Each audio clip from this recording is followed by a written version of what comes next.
Bueno, agradeceros a todos también vuestra presencia. Entiendo que parte de ello es porque los avituallamientos los han cerrado y parte entiendo porque tenéis interés, por lo menos, de contaros algo que os sirva de referente o por lo menos de modelo donde poder reflejaros. Lo que intento trasladaros es, yo creo que enlazando con el mensaje que nos ha trasladado, es el cloud ya no es cloud pública, es cómo exploto mis recursos, pueden ser privados públicos o el legacy que tengamos, de la manera más eficiente. Hoy en día ninguna organización se plantea que puede tener un entorno por ahí en un proveedor tercero en el cual accede de una manera que va montado en primera clase y cuando mira internamente cómo lo gestiona los mismos recursos o capacidad, pues va montado en un coche de hace 20 años. Bueno, pues vamos a ver cómo somos capaces o las líneas en las que podemos aproximarnos a lograr que todos esos recursos, tanto que hoy nos proveen proveedores terceros de nuestros propios recursos internos y los internos lo hacemos de una manera adecuada. ¿Vale? Los paradigmas que tenemos hoy en día y que lo que se está buscando en la nube o como tal, el cloud, pues los tenemos todos muy claros, ¿no? De pago por uso, elasticidad, flexibilidad y un montón de cosas, continuidad de negocio. Pero cuando lo miramos realmente, eso cómo lo trasladamos a nuestra organización, pues tenemos retos en todos ellos. O sea, por cada ese punto nos salen 5 puntos que son retos. Desde la elasticidad vemos que nuestras aplicaciones no son elásticas, que crecen bajo su criterio o incluso sin criterio, no crecen. Son rígidas. La reducción del TCO, si alguno tiene aventuras tanto de sus nubes privadas como sus nubes públicas, el gasto total de la operación, pues como tenemos allí muchas dudas, ¿no? Porque de momento aumentas complejidades, nuevos perfiles, nuevos productos para los cuales están completamente desagregados. Con lo cual, eso que mentalmente las organizaciones van buscando, resulta que es que lo que buscan encontrarlo en una primera derivada no lo encuentran. O sea, que algo tienen que hacer para de verdad esto, que parece que todo el mundo está diciendo al público que es el ideal, pues algo debe haber que estamos haciendo no correctamente para no sacar todos esos beneficios que tenemos interés. ¿Vale? Los retos, pues mira, falta de gobierno. Tenemos varios gobiernos, el de nube pública, el de nube privada y la ausencia de gobierno. O sea, prácticamente como la situación actual de España. Había muchos y ninguno. Con lo cual, lo que tenemos es muchos riesgos y pocos beneficios. La suscripción, bueno, pues si alguno como un particular ha intentado suscribir, pues es tan simple como meter la tarjeta de crédito. Eso sí, cuando lo intentas hacer de manera corporativa, aquello se convierte en solo barreras. De intentar conseguir que haya un centro de coste que asuma esos costes, a cómo lo integro esto y lo controlo, porque las unidades de negocio, qué estructura de cuentas meto y después intentar entender en las herramientas, magníficas herramientas que tienen los proveedores cloud de cómo facturan, el que sea capaz de en un rato intentar entenderlo a una sola vista cuando tiene más de una máquina o un servicio, os alabo. Porque aquello convierte a ser como si intentas hacer un doctorado en ingeniería cuántica, en física cuántica. Los entornos complejos. Quien sigue y quien no, tiene unas herramientas que lleva más o menos 20 años trabajando con ellas, las ha ido evolucionando, pero cuando intenta hacer un paradigma de lo integro con algo que no está solo en mi data center, aquello es una barrera, porque te dicen que aquellos tienen sus propias herramientas y que a ver cómo las integras. O sea, ya empiezas a ver que ni los planificadores están definidos, cómo lo monitorizo, ya vamos a ver con procesos en los cuales se ejecutan sin servidores, ese concepto que para la gente de infraestructura, que voy a ejecutar algo en el cual no tengo un servidor y entonces cómo voy a gestionar los retornos, cómo sé que aquello ha funcionado, pues interrogantes, que es como dónde están los electrones en la capa. Y mucho trabajo manual, porque aquí lo que la gente de desarrollo viene haciendo mucho tiempo, más o menos centralizando código, pero resulta que la parte de sistemas, aquello es artesanía pura. Cada uno, incluso los más avanzados, eran capaces de hacer sus scripts, pero eran suyos, y se lo llevaban en su PC y como mucho compartían a su amigo de infancia. Pero nadie más, con lo cual, cuando desaparecía ese PC o se perdía, la automatización desaparecía completamente. Y bueno, todo eso de tener un montón de componentes en los cuales se ejecutan unas tareas muy determinadas, que es ejecutar por silos, pues como velocidad, cada uno es su dueño de su base de datos, de su almacenamiento, de su direccionamiento, porque esas preguntas que se hacían hasta hace no mucho tiempo era dame una dirección IP, ¿y para qué la quieres?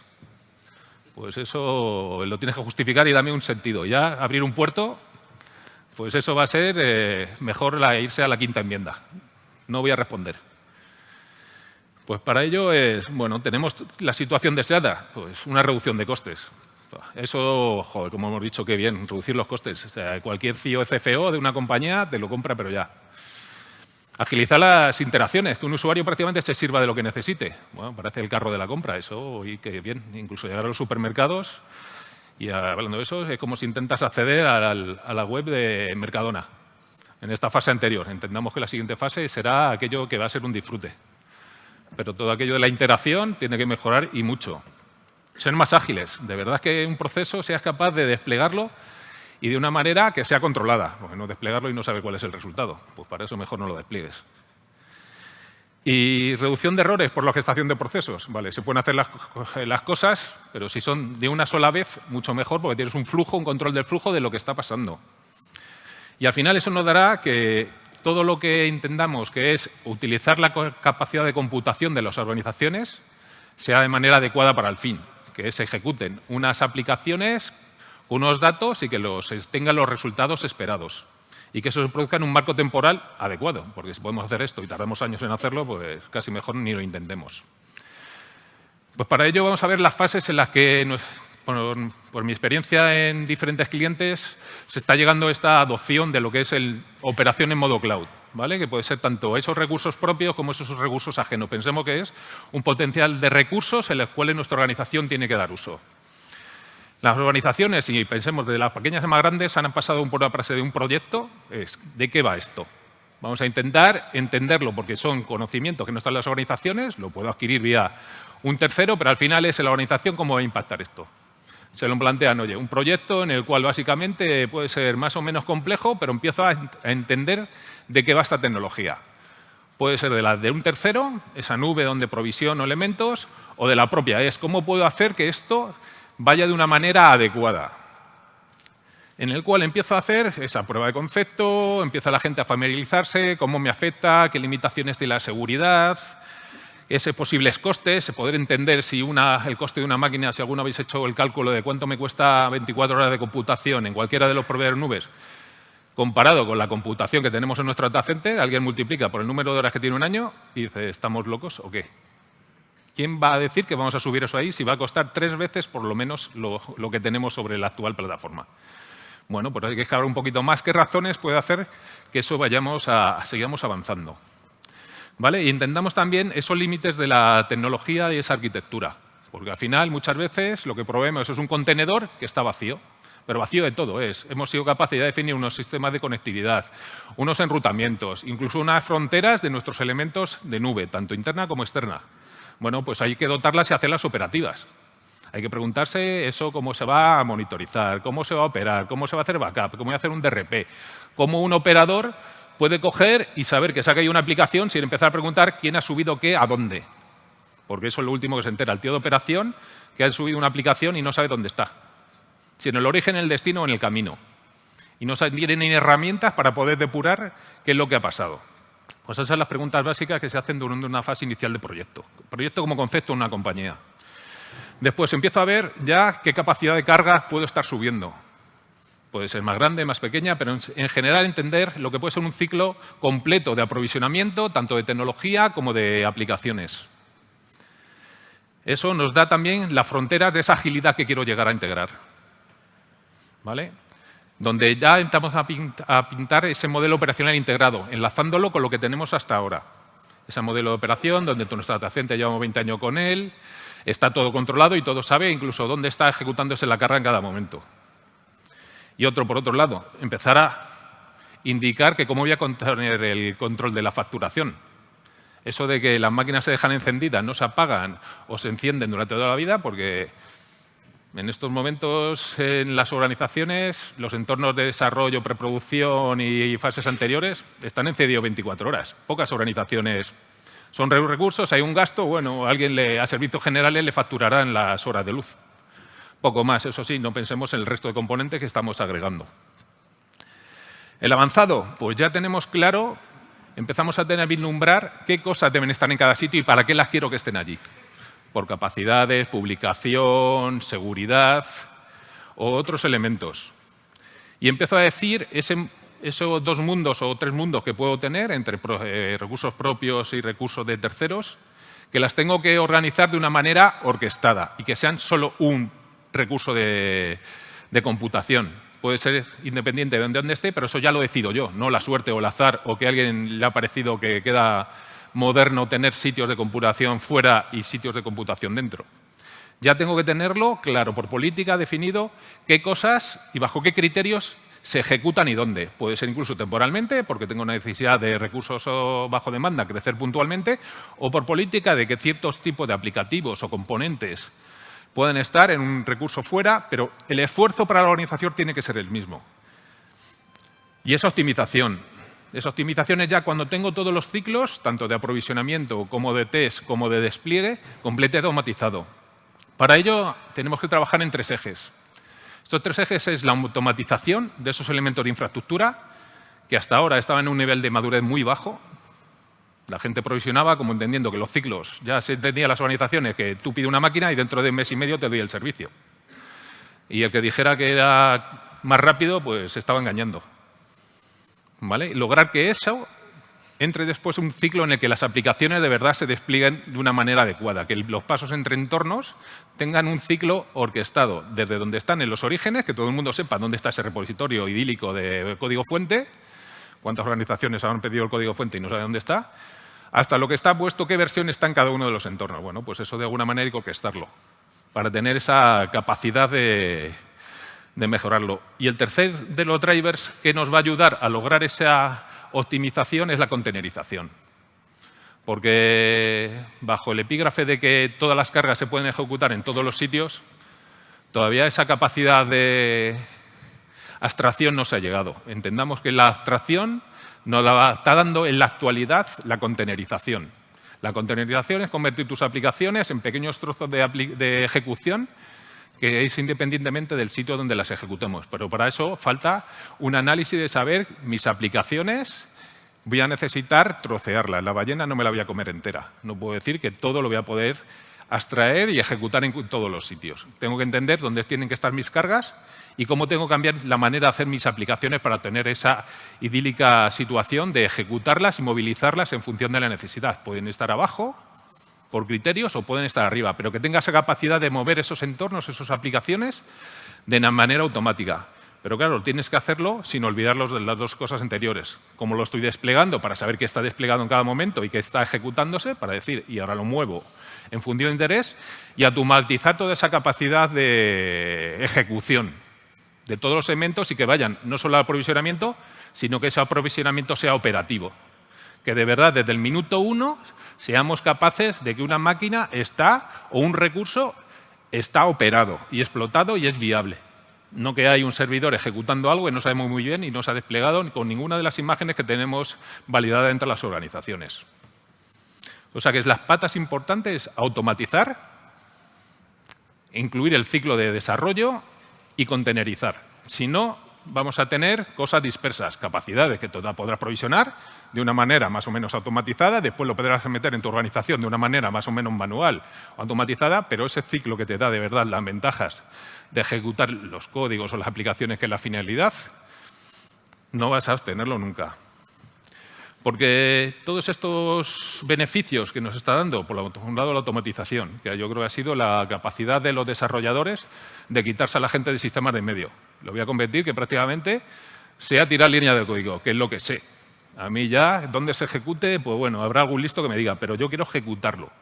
Y ejecutarlo de la manera que estoy, es de una manera centralizada y controlada. Bueno, pues eso yo creo que es algo que la gente de sistemas ha aprendido de aprender y si no, pues está fuera de la ecuación.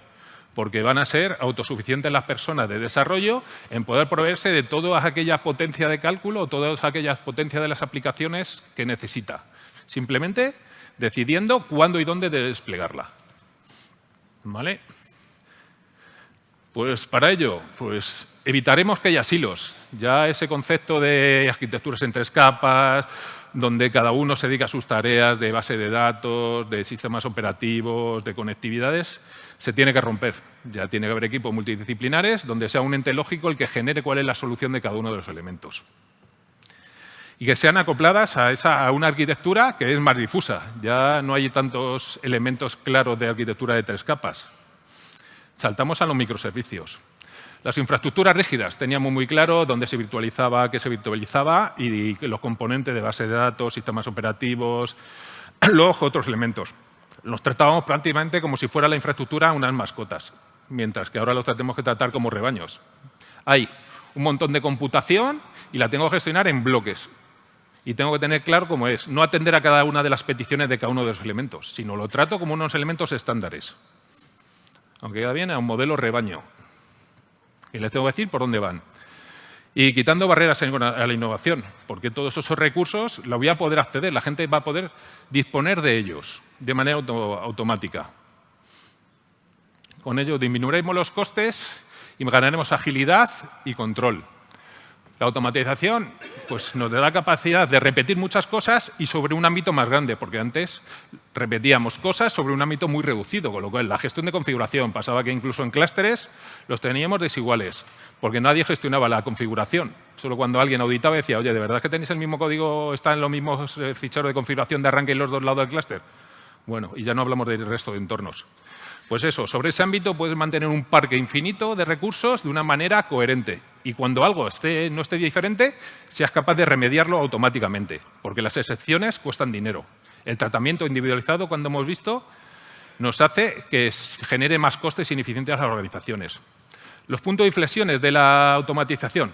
Bueno, como veis ahí, es una curva ascendente en cuanto a complejidad y madurez de las organizaciones, hasta llegar a la inteligencia artificial, que es que todo sea prácticamente resistente al fallo, que sea autoescalable y que sea predictivo.